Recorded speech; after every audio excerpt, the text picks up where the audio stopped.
오늘 이 시간은 신약성경 마가복음 11장 1절부터 10절까지의 말씀을 보겠습니다. 마가복음 11장 1절부터 10절까지의 말씀입니다.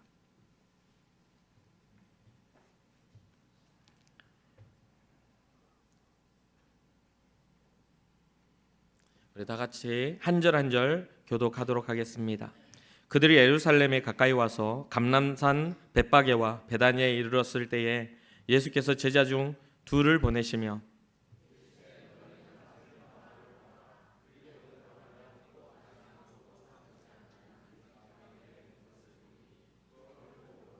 만일 누가 너희에게 왜 이렇게 하였느냐 묻거든 주가 쓰시겠다 하라. 그리하면 즉시 이리로 보내리라 하시니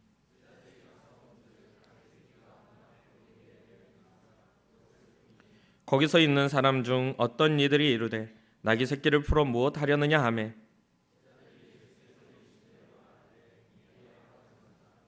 나귀 새끼를 예수께로 끌고 와서 자기들의 겉옷을 그 위에 얹어 놓음에 예수께서 타시니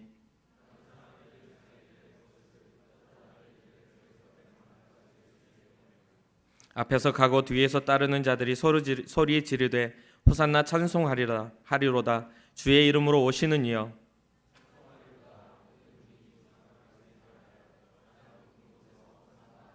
아멘. 아멘. 우리 신앙의 고백합시다. 주님, 제가 여기 있습니다. 아멘. 여러분들의 믿음의 자리를 축복하며 주님, 제가 여기 있습니다. 이 시간을 축복해 주세요 하는 마음으로 고백하시기 바랍니다. 옆 사람도 한번 축복해 봅시다. 주님, 제 옆 사람도 여기에 있습니다. 축복해 주세요. 이 시간에 다른 데 있지 않고 늦잠 자지 않고 또 하나님의 잊어버린 삶을 살아가지 않고 주님의 전에 나온 여러분, 그 옆에 사람들은 믿음의 사람들이십니다. 우리의 고백입니다. 우리는 예수님의 사람입니다. 우리는 예수님 안에 있습니다. 우리의 삶에는 예수님의 흔적이 있습니다. 아멘. 말씀을 듣기 전에 오늘 오후 예배에 특별한 분을 초대해서 저희 교회에서 특별한 예배를 드립니다. 요즘 우리가 길거리에 다니다 보면 수많은 이단들이 정말 많은 사람들을 유혹하고 또 넘어지게 만드는 그런 일들이 나타납니다. 신천지나 구원파, 여호와의 증인, 또 제7일 안식교나 등등 그 위에 너무나 많은 이단들이 활동을 하는 것을 보고 있죠. 그 이단들의 활동이 얼마나 위험한지 우리는 그냥 스쳐 지나가기 때문에 잘 모르며 또 못 느끼며 살아갑니다. 그러나 제 주변에서도 오랫동안 예수 그리스도를 믿다가 이단들에게 넘어가서 하나님을 버리고 이단에 빠져버린 사람들을 보았습니다.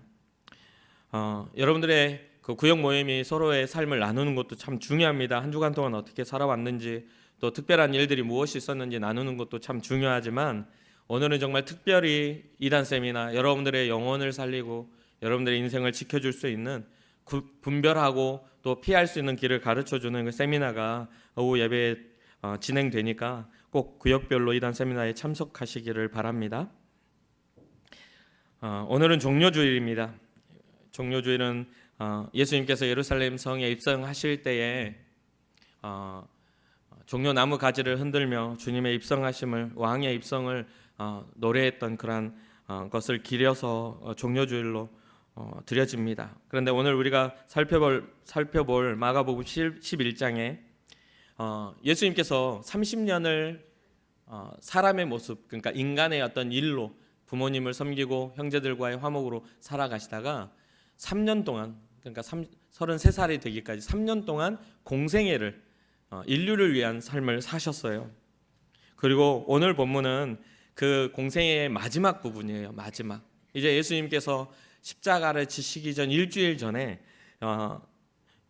유대 유월절을 지키기 위하여 예루살렘 성으로 입성하고 있는 그 상황입니다.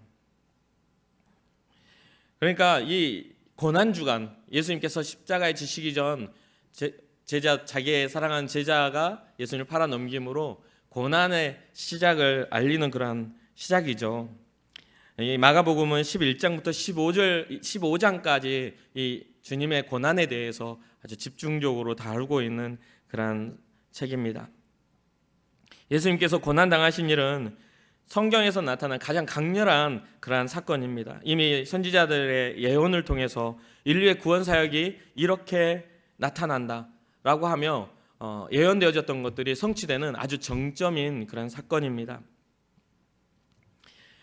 십자가의 구원은 전적인 하나님의 은혜라고 제가 말씀드렸죠. 누군가의 도움이나 또한 인류의 어떤 위대한 인물들이나 또 영적인 어떤 존재로 인해서 그것이 어떤 동의를 얻어지거나 그런 것들이 조율된 게 아니라 절대적인 하나님의 역사, 하나님의 절대적인 일방적인 사랑을 통해 나타난 그런 구원입니다. 그 어떤 존재도 개입할 수 없는 하나님의 역사죠.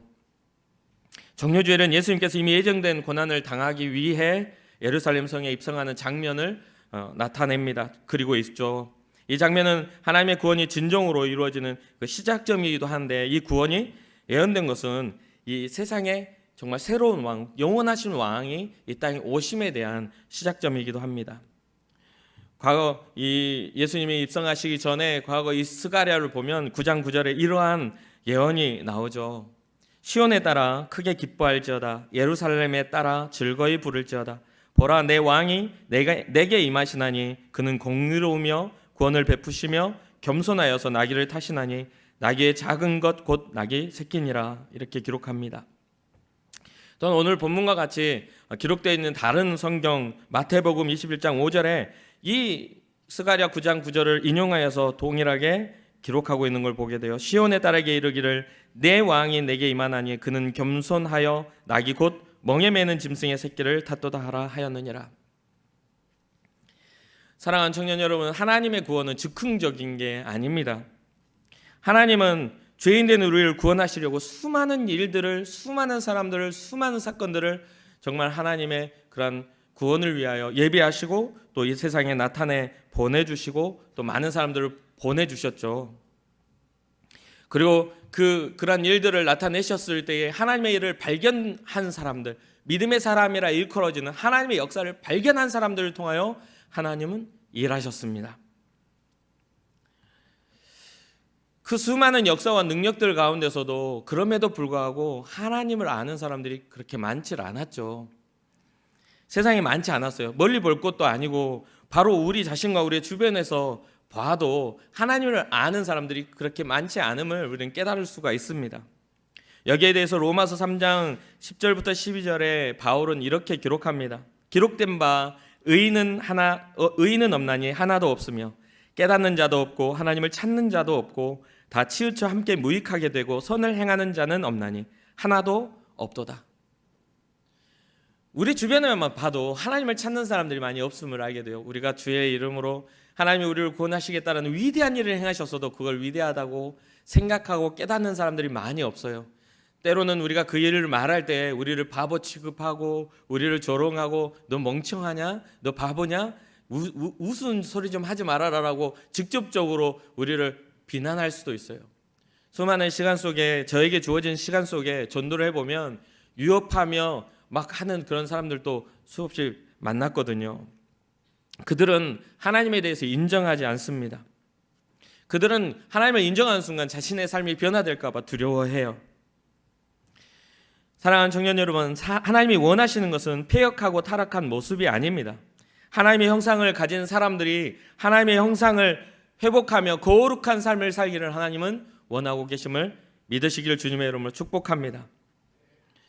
정말 인류의 역사는 끝없이 하나님이 원하지 않는 그런 모습으로 수많은 타락과 또는 악한 모양으로 인류의 역사는 계속 진행되어져 갑니다. 수많은 사람들의 욕망과 죄에 어떤 물들어버린 개인의 욕심과 이기적인 마음으로 다른 일을 해하게 만드는 사람들의 어떤 그런 욕심으로 인해 수없는 사람들의 아픔을 갖게 되죠. 이런 인류는 더 이상 이때 당시에 주님이 오셔야만 했던 그 이유가 더 이상은 인류가 하나님이 주신 율례와 법으로는 구원받지 못하는 존재들이 됐다는 거예요. 그들의 행위와 그들의 어떤 노력으로는 하나님의 마음에 합한 삶을 살지 못하게 되었습니다. 그렇다 보니 하나님은 그 모든 것들을 초월하고 모든 죄악과 죄의 가능성까지도 용서하실 수 있는 하나님의 구원의 방법, 하나님의 구원을 준비하셨다는 거예요. 그게 바로 예수 그리스도입니다. 자기 아들 독생하신 예수 그리스도를 이 땅에 보내주셔서 우리를 위해 우리가 지은 모든 죄를 대신 짊어지게 하셨던 것. 그런데 성경은 이 예수 그리스도가 오신 것도 때가 참에 오셨다라고 말하고 있어요. 갈라디아서 4장 4절부터 5절 보면 우리 함께 읽어볼까요? 시작.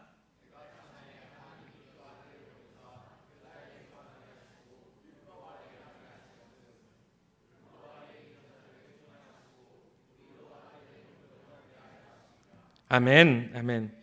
때가 참으로 하나님께서 그 아들을 보내셨다 이렇게 기록합니다. 그리고 율법 아래에 있다라는 것은 하나님의 법 아래 또한 이스라엘과 또한 하나님이 정해놓은 선한 그러한 일들을 위해 살아가는 사람들 그걸로는 이루어지지 못하는 그런 것들로 율법으로는 하나님의 자녀라고 일컬어짐을 받는 게 아니라 잘못했냐 잘했냐의 어떤 죄의 결과로 그들을 평가할 수밖에 없는 상황인데 그 율법을 초월하여 누가 어떻게 되게 하셨다고요? 그의 아들이 되게 하시기 위해 그 아들을 보내셨다는 거예요. 우리가 양자되는 영을 받게 하시려고 우리를 하나님의 자녀를 삼으시려고 아들 예수 그리스도를 보내주셨다는 겁니다. 어떤 때요? 때가 찼다는 거예요. 때가 찼다는 거. 하나님의 때에 예수 그리스도가 오셨다는 거예요. 누군가 요청해서도 아니고 누군가가 막 이때 보내달라고 뭔가 이렇게 말한 것도 아니에요. 주님의 때에 예수 그리스도가 오셨어요. 오늘 본문이 예수님께서 하나님의 뜻을 따라 십자가를 위해 예루살렘 성에 입성하는 상황입니다. 이거는 영광스러운 어떤 모습으로 입성하는 것 같이 보이지만 결국은 그 이후에 고난과 핍박과 또한 죽음이 기다리고 있는 그러한 길이에요. 오늘 본문의 모습을 살펴보며 하나님께서 이루어 가시고자 했던 참뜻과 그 가운데 보여주는 또 사람들의 모습과 또한 주님의 고난을 한 번 더 깊이 생각할 수 있는 우리가 되었으면 좋겠습니다. 이 말씀을 보면서 우리가 정말 하나님의 뜻을 올바로 이해한 사람인지 아니면 이스라엘 백성과 또한 그들의 어떤 지도자들과 같이 하나님의 뜻을 오해한 사람인지를 깨닫는 그런 귀한 시간이 되었으면 좋겠어요. 주님의 심정을 이해하고 주님의 마음을 이해하고 주님의 눈물을 이해하고 주님의 아픔을 이해하고 우리를 향하셔서 죽기까지 우리를 사랑하신다 말씀하셨던 주님의 그러한 외침을 이해할 수 있는 시간이 되기를 소망합니다. 아까 본문에 말했다시피 예수님께서 십자가를 지시기 전에 선지자의 스가랴 선지자의 예언을 따라 나귀를 타고 입성을 하고 계시는데 이에 준비되는 상황 가운데 몇 가지 눈여겨볼 만한 게 있어요. 오늘 본문에 보면 첫 번째로는 주님이 쓰실 나귀와 그 나귀의 주인의 반응입니다. 2절에 보면 아직 아무도 타보지 않은 나귀 새끼가 매여 있는 것을 보리니 풀어 끌고 오라. 아무도 타보지 않은 나귀 새끼 나귀가 거기 있다는 거예요. 죄 없으신 예수님이 십자가를 지신 것처럼 나귀도 누구도 태우거나 짐을 짊어진 적이 없는 그런 나귀의 순결성, 그러니까 예수님의 순결성을 나타내는 모습이기도 합니다. 그런데 이게 단순하게 나타난 게 아니라 구약에 있어서 제사를 지낼 때 이 제사장이 제사를 드릴 때 하나님께 바쳐지는 제물을 선택할 때에도 이게 기록이 돼요. 민수기 19장 2절을 보면 온전하여 흠이 없고 아직 멍에를 매지 아니한 그런 것들을 선택하여 하나님 앞에 드리는 그런 대속 제물로서의 그런 모습을 나타냅니다. 두 번째로는 예수님의 말씀을 주인의 반응도 있죠. 예수님의 말씀을 따라 제자들이 가봐요. 근데 거기에 그 나귀의 주인이 있었을 거 아닙니까? 오늘 본문에 보면 나귀의 주인을 단수로 표현하지 않고 이들이라고 거기에서 복수로 표현을 해요. 거기 보면 문 밖 거리에 이렇게 돼 있다고 하는데 나귀의 주인뿐 아니라 주변 사람들도 의문을 가지고 거기에 간섭을 했다라고 볼 수도 있겠지요. 길거리에 매져 있는 나귀를 제자들이 뜬금없이 와가지고 풀러가는 겁니다. 그러면 같이 서 있던 주인이 저거 내 나귀인데? 라고 하니까 우르르 몰려오지 않았겠습니까? 아니 내 나귀를 왜 풀어가냐고 말하겠죠. 그렇게 이야기를 하는 과정에서 주님께서 하신 말씀이 있죠. 주께서 쓰시겠다. 다른 성경에도 이렇게 마태복음과 마가복음과 또 누가복음, 요한복음에 이 예루살렘 입성의 사건은 다 기록되고 있는데 주께서 쓰시겠다 하라 하면 그가 줄 거라고 말을 하죠. 그래서 주가 쓰신다고 하시는 말에 그렇게 하라고 허락하는 모습이 보여져요.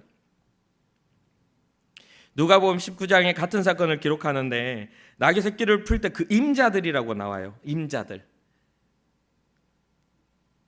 그러면 그 임자들이라고 했을 때는 또 한 가지 우리가 예측할 수 있는 건요, 가족 단위로 그걸 보고 있을 수도 있었겠다 생각을 해봤어요. 어찌됐든 그것이 주인들이라는 말인데 이 나귀의 주인들의 반응을 쉽게 우리가 이해할 수는 없는 것 같아요. 잘 이해는 잘 안 돼요. 왜냐하면 제자들의 모습이 말씀에 대한 순종이지만, 제자들은 예수님의 말씀에 순종하는 거지만 사람들이 봤을 땐 도둑질이에요. 내 것이 아닌 걸 끌러가는 건데 도둑놈이라고 말하지 않겠어요? 도둑들이라고 말하겠죠. 제자들이 와가지고 끌고 가니까요. 그럼 어떻게 이유했는지 말하지 않지만 이 주인은요, 주께서 쓰시겠다는 말에 나귀를 줍니다. 거기에 디테일하게 이렇게 주인들의 어떤 그 나귀의 주인의 어떤 마음이 드러나 있지는 않아요. 그러나 우리가 주님이 쓰신다는 말에 흔쾌히 내어주는 이를 믿음의 사람이었다라는 것을 예측해 볼 수 있죠. 뭔가 준비되어진 하나님의 역사와 하나님의 능력이 진행되어지는 과정 속에 그것에 감동하며 그것을 흔쾌히 자기의 것을 내어놓을 수 있는 사람들의 모습을 우리가 발견할 수 있겠죠. 여러분, 우리에게 이런 기회가 온다면 우리는 어떻게 반응하겠습니까? 우리에게 이런 기회가 온다면 주님의 예비한 세례 요한과 같이 주님의 길을 예비한 자와 같은 그런 삶에 우리의 사명이 있다면, 주께서 쓰시겠다라는 그런 것들이 우리의 마음속에 감동이 되고 우리의 삶을 하나님 앞에 드릴 수 있는 기회가 있다면, 여러분, 우리는 정말 이 사람과 같이 기꺼이 드릴 수 있는 그런 마음의 감동이 여러분과 저에게 있기를 소망합니다. 또한 그런 일에 쓰임받을 수 있는 준비된 믿음의 사람 되기를 축복합니다. 참고로 이제 나귀를 타신 것에 대해서 성경은 이렇게 기록을 해요. 이 나귀를 타고 들어오는 그런 것들이 나중에 이 성경에 보면, 나중에 아니죠, 열왕기상에 보면 다윗의 후대 솔로몬 왕이 기름 부음을 받고 왕으로서 왕위를 오를 때 다윗 왕의 나귀를 타고 타고 오는 모습을 보게 돼요. 그러니까 왕의 어떤 입성에 대해서 전대 기록이 있었다는 거죠. 또 겉옷을 바닥에 까는 것은 열왕기하 9장 13절에 보면 예후가 왕이, 아합 시대의 예후가 아합을 치고 이세벨의 어떤 악한 일들을 치라고 하나님의 명령을 받던 예후가 왕이 될 때에 각각 무리가 자기의 겉옷을 벗어서 예후의 밑에 깔아놓은 그런 사건들이 있었어요. 그러니까 예수님께서 지금 입성하는 상황 속에 나귀를 타고 오는 거, 스가랴 선지자의 그런 어떤 예언을 통해서 그렇게 이루어진 것이지만 그 이면에 왕의 그런 입성에도 그런 부분들이 역사적으로 있었다는 거죠. 배경은 있었다는 거죠. 세 번째로 겸손의 왕으로 예루살렘에 입성하시는 예수님을 바라보는 군중들입니다. 지금 현재 첫 번째, 두 번째, 세 번째가 지금 진행되고 있죠. 첫 번째는 주님이 쓰실 나귀와 그 주인들, 그 다음에 순종한 두 번째는 주인의 반응과 그 제자들, 그리고 세 번째는 뭡니까? 겸손의 왕으로 예루살렘에 입성할 때에 그 입성을 바라보는 그 이스라엘 사람들이죠. 이스라엘 백성들이 그 입성을 바라보고 있는 거예요. 그들은 왕으로 입성하신 예수님을 향해 외칩니다. 어떻게 외치죠?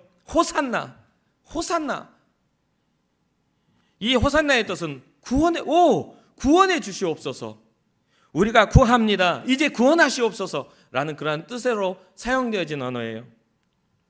호산나, 찬송하리로다, 주의 이름으로 오시는 이여 찬송하리로다, 오는 우리 조상 다윗의 나라여 가장 높은 곳에서 호산나 하면서 굉장히 극상의 정말 하나님의 주님의 이름으로 오신이라고 하면서 예수님을 찬양하고 있는 걸 보게 돼요. 사실 이 호산나라는 뜻이 사용되어진 게 시편 118편입니다. 그런데 시편 113편부터 118편까지는 이스라엘 백성이 출애굽을 하면서 유월절, 그러니까 하나님께서 구원하신 그 유월절을 지키는 절기, 그 유월절 우리를 구원하신 것에 대한 그것을 기억하며 찬양하는 찬양시예요. 우리를 구원하심에 대한 이스라엘 백성의 종살이, 애굽에서 이집트에서 종살이했던 그때에서 우리를 탈출시키며 구원하셨던 그것을 기념하는 유월절 찬양시인 것입니다. 구약에서는 초막절 때 제단 주위를 돌면서 환호성을 지르면서 이 소리를 외쳤대요. 호산나 호산나 하면서 구원하심, 그 하나님의 구원하심에 대한 그런 기쁨과 감격으로 외친 말입니다. 근데 여기서 이스라엘 백성들이 뭐라고 하죠? 다윗의 나라 회복하실, 다시 오실 다윗의 나라의 회복에 대해서 이야기를 하고 있어요.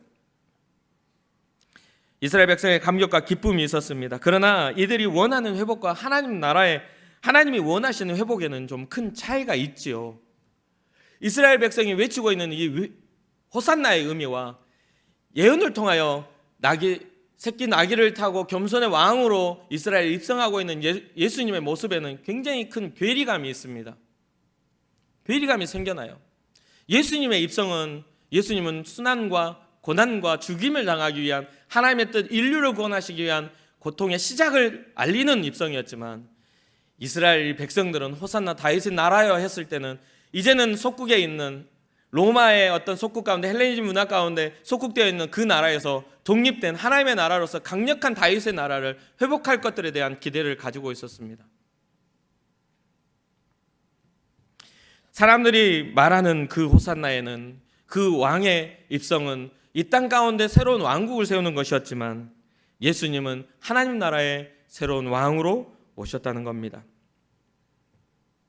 오늘 본문에는 사람들이 들에서 벤 나뭇가지를 길에 폈다고 나오지만, 요한복음 12장 13절에 보면 종려나무 가지를 가지고 나왔음을 말합니다. 종려나무는 곧고 수려하게 뻗은 그런 아름다운 외형 때문에 영광과 또한 아름다움과 기쁨과 승리를 상징하여서 개선하는 장군들이나 또한 영웅들을 환영하는 것을 이렇게 흔들었던 그런 나무이기도 합니다.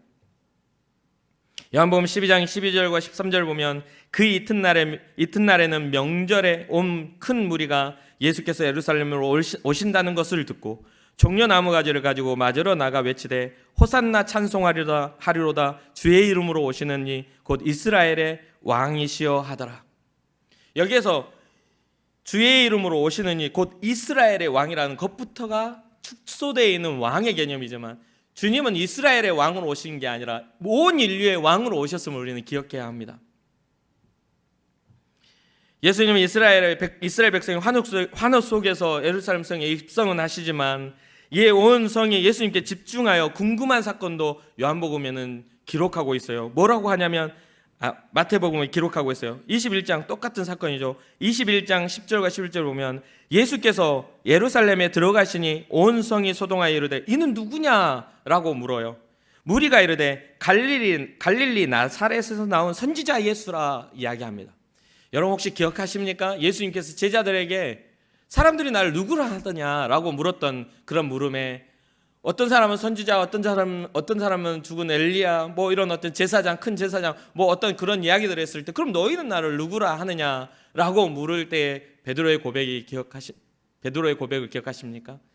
주는 그리스도시요 살아계신 하나님의 아들이십니다. 그리스도는 메시아라는 뜻이에요. 메시아는 구원자라는 뜻입니다. 주는 구원자이십니다. 살아계신 하나님의 아들이십니다라고 고백했어요. 근데 이스라엘 백성들이 호산나 호산나 하면서 그렇게 헌화하며 막 찬양했던 그 사람들이 그가 누구냐라고 소동을 물어볼 때 뭐라고 해요? 다윗의 주의 이름으로 오시니 곧 이스라엘의 왕이다 하면서 오늘 뭐라고 해요? 갈릴리 나사렛에서 나온 선지자 중 한 명이다. 선지자 예수다라고 합니다. 구원자 예수님이 아닌 선지자라고 이야기를 하는 거예요. 오늘 본문에 마가복음 보면 주의 이름으로 오시는 이여 다윗의 나라여 가장 높은 곳에서 호산나하며 왕의 입성을 그들은 환호했어요. 그런데 이후의 말 나사렛에서 나온 선지자 예수라고 말하는 이 상황은 무슨 상황일까요? 이들에게는요, 예수님도 세례 요한과 같은 존재, 선지자 중에 좀 더 능력 있는 선지자, 그렇게 보이는 상황이에요. 이들은 지금 예수님이 마음에 들지 않은 겁니다. 예수님을 진정한 왕으로 받아들이지 않겠다는 거예요. 그들의 자리를 위협하는 존재로, 그리고 자신들의 잘못을 들춰내는 껄끄러운 존재로서 생각하고 있음을 보여줍니다. 그런데 이러한 모습에 또 다른 이유가 있었어요. 요한복음 12장을 보면 예수님의 입성 이틀 전에 대제사장들이 죽었다가 다시 살아난 나사로, 예수님이 다시 살리신 나사로, 이 살리신 사건이 예수님이 예루살렘 성으로 입성하기 이틀 전이라고 기록을 해요. 그런데 이 나사로가 살아난 이후 예수님을 나사로도 같이 예수님과 함께 죽이자라고 모의했다라고 성경이 기록하고 있어요. 그 말은 뭐냐면 이미 이런 배경 안에 예수님을 인정하지 않는 배경 안에 예수님이 입성하고 있는 상황이었고, 예수님의 위대하심을 보고 겪었던 이스라엘 백성들, 그 지도자들이 아닌 다른 백성들은 예수님이 우리의 모든 연약함과 우리의 모든 이렇게 억눌려 있음, 우리의 가난과 우리의 병듦을 치유하실 위대한 왕으로, 새로운 이스라엘 왕으로, 이스라엘 재건하실 왕으로 입성하신다고 생각했기 때문에 호산나 찬양을 부르고 있는 상황이에요.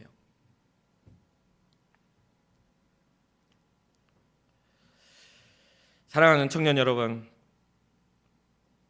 예수님은 하나님이 원하시는 구원을 이루시기 위해 이 땅에 오셨습니다.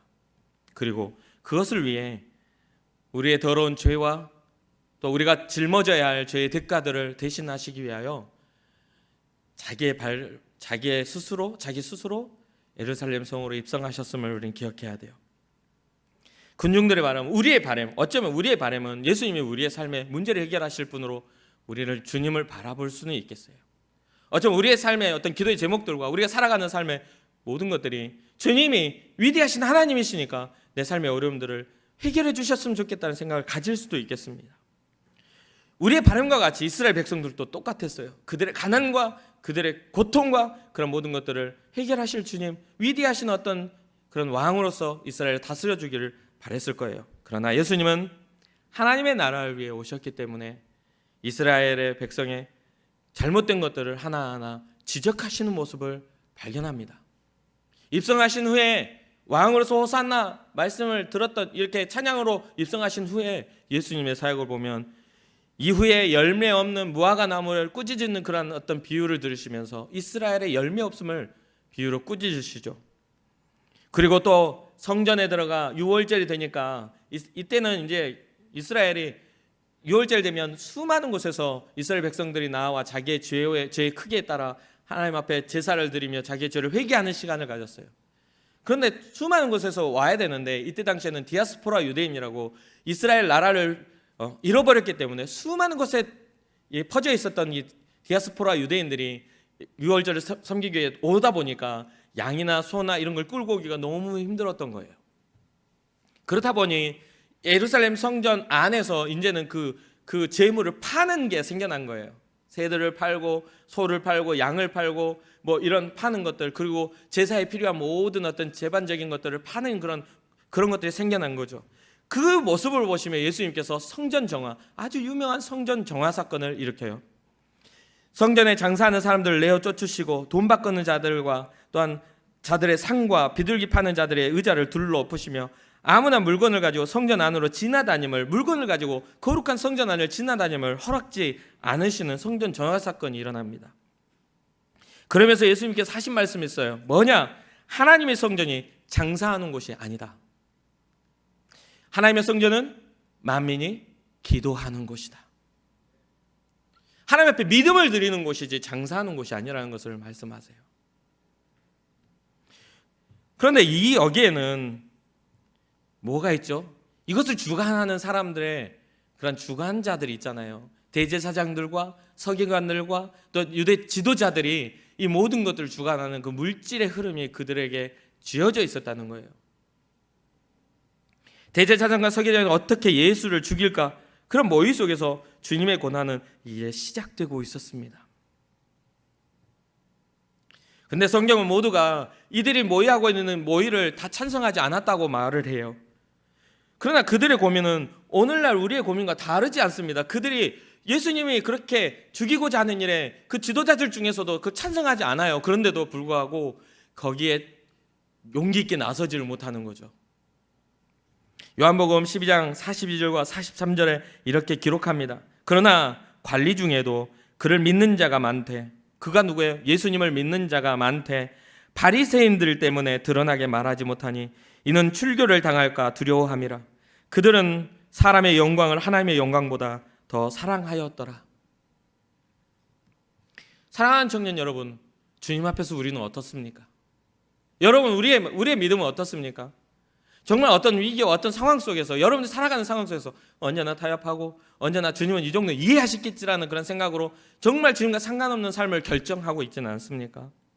예수님의 입성을 보면요, 정말 호산나 호산나 하면서 외쳤던 그 사람들처럼 저도 외치고 싶어요. 그 사람들의 오해스러운 그런 외침이 아니라 성경이 기록한 겸손의 왕으로 오신 주님을 기억하며 외치고 싶습니다. 그게 우리 신앙자의 외침 아닐까요? 이 호산나라는 의미가 잘못된 게 아니에요. 그것을 외치는 자들의 믿음이 잘못되어진 거예요. 사랑하는 청년 여러분, 우리는 다시 오실 주님을 향하여 호산나 할 수 있는 그런 주님을 사랑하는 믿음의 사람들 되기를 주님의 이름으로 축복합니다.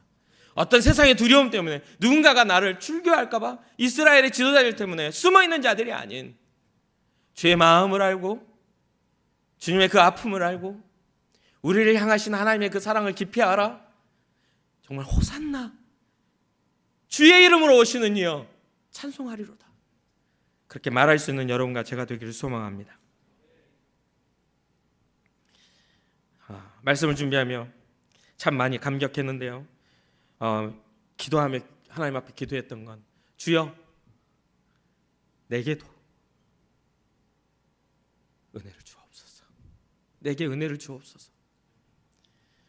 정말 세상 것 바라보다가 멸망당한 사람이 아니라 주의 이름으로 오시는 그분을 바라보며 구원받게 하옵소서. 목사이기 때문에 무뎌져 버린 감정이 아니라 익숙해서 그분의 사랑을 이해 못하는 사람이 되는 것이 아니라 주님 앞에 가까이 있기에 더욱더 감격할 수 있는 사람 되게 하옵소서. 우리가 외칠 호산나는 영원한 하나님, 영원한 왕이신 예수님을 향한 외침이기를 바랍니다. 주님이 다시 오실 때는 이 땅의 왕국이 아닌 영원한 하나님의 나라의 회복입니다. 알고 있으나 용기가 없었던 관리들과 같이 되지 않기를 바랍니다. 두려운 마음 때문에 예수님을 외면하지 않기를 원합니다. 사랑하는 청년 여러분, 우리 주님 주의 이름으로 오시는 이 예수 그리스도를 바라보며 우리의 삶에 예수님을 외면하는 그런 일들이 일어나지 않고 다시 오실 주님 마라나타 주 예수여 어서 오시옵소서 그렇게 고백할 수 있는 여러분과 저의 온전한 신앙 고백이 이 시간 일어나기를 주님의 이름으로 축복합니다.